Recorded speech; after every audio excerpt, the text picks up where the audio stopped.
पैगंबर मोहम्मद ने जिस मस्जिद में नमाज पढ़ी कहा जाता है वो है ये अल-अक्सा मस्जिद। वहां की अगली तस्वीर दिखाइए।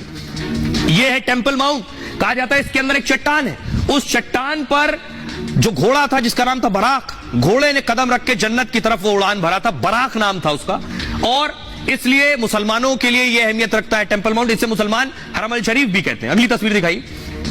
और यह है वेस्ट वॉल जिसे आप पश्चिमी दीवार कह रहे हैं, जहां आप देख रहे हैं यहूदी आकर पूजा करते हैं। यहां था टेंपल, ये वेस्ट वॉल है।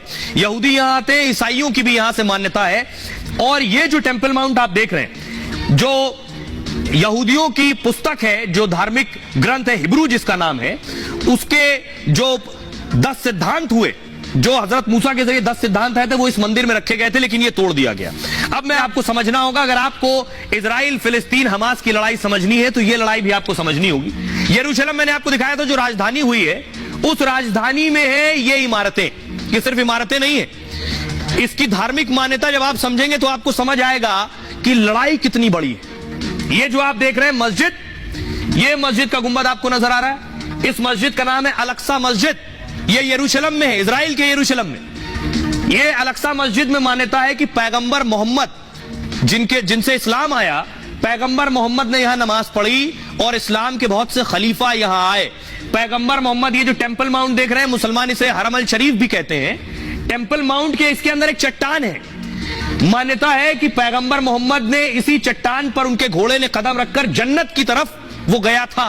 तो इस्लाम और मुसलमानों से दो इंपॉर्टेंट चीज जुड़ी है, एक ये मस्जिद और एक ये टेंपल माउंट। अब आइए, ये वेस्ट वॉल जो आप देख रहे हैं, ये एक दीवार है। ये जो दीवार आप देख रहे हैं, इस दीवार पर एक टेंपल हुआ करता था, मंदिर, जो तोड़ा जा चुका है बहुत पहले लड़ाइयों में। अलग अलग रोमन शासक आए, उस दौर में तोड़ा जा चुका है, उसकी दीवार भर बची है। तो अब यहूदी यहां आकर वेस्ट वॉल के पास आकर सिर्फ पूजा करते हैं। यहां पर 11 दरवाजे हैं यहां से वहां तक। अब तक इन 11 में से 10 दरवाजों से मुसलमानों की एंट्री होती थी, जो या तो इस मस्जिद में आते थे या यहां आते थे। यहां तक सिर्फ यहूदियों की एंट्री है जो वेस्ट वॉल पर पूजा करते हैं। एक और इंपॉर्टेंट बात कि इस वेस्ट वॉल से ही ईसा मसीह का ताल्लुक भी है, क्योंकि ईसा मसीह जन्म से यहूदी थे, बाद में ईसाइयत आई तो वो खुद भी ईसा मसीह यहां आए। तो ईसाइयत की मान्यता यहां से जुड़ी है, यहूदियों की मान्यता यहां से जुड़ी है और इस्लाम की मान्यता यहां से जुड़ी है। अब आप इसकी इंपॉर्टेंस समझ सकते हैं, इस जगह की कितनी अहमियत है और लड़ाई की वजह भी ये भी है। क्या आपको बताऊं कि इजराइल का देखिए कैसे तीनों धर्मों से कनेक्शन है। कल भी मैं बताने की कोशिश कर रहा था, वक्त कम था। अब मैं आपको बताऊं, इजराइल और इजराइल के नीचे सऊदी अरब है। ये जो देश है, दुनिया के लगभग मैं कहूंगा 50% से ज्यादा मजहब यहीं से जुड़े हैं, ताल्लुक रखते हैं इजराइल से। जैसे भारत, दुनिया के लगभग 40% धर्म भारत में आए, चाहे वो सनातन हो, बौद्ध धर्म हो, जैन धर्म हो, सिख धर्म हो, उसी तरह इजराइल का ताल्लुक समझिए। अब देखिए, जो मैं आपको इजराइल में हेब्रोन जगह दिखा रहा हूं, यहां हजरत इब्राहिम की कब्र है। आप कहेंगे हजरत इब्राहिम कौन? आगे बताऊंगा आपको। हजरत इब्राहिम, जिन्हें प्रॉफिट इस्लाम भी मानता है, जिन्हें प्रॉफिट क्रिश्चियनिटी यानी ईसाइयत भी मानती है और इन्हें प्रॉफिट यहूदी भी मानते हैं, उनकी कब्र है। तो तीनों धर्मों का ताल्लुक हेब्रोन में इब्राहिम से भी है। अब ऊपर आइए, ऊपर है, उसके ऊपर बेथलहेम दिख रहा है आपको, जो स्पॉट, यहां ईसा मसीह का जन्म हुआ, इजराइल में ही।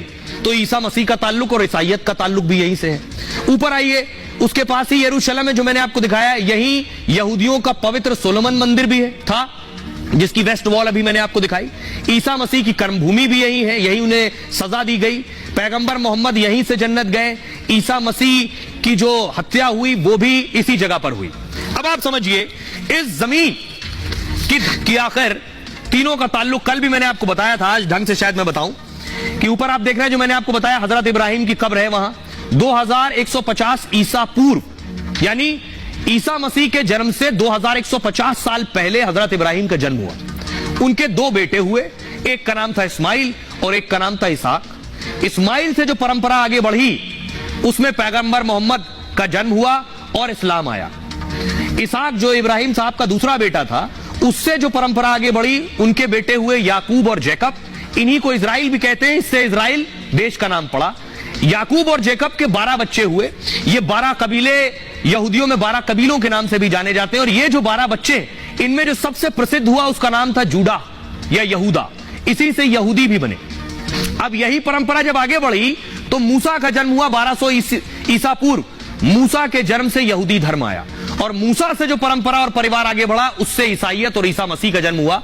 यानी जब मूसा यहूदी थे, जब आगे ये परंपरा और परिवार बढ़ा, ईसा मसीह का जब जन्म हुआ तो वो भी जन्म से यहूदी थे। तो मेरा बताने का मकसद ये तीनों धर्म, चाहे यहूदी धर्म हो, ईसाई धर्म हो और इस्लाम धर्म, एक ही परंपरा और परिवार से आगे बढ़े हैं।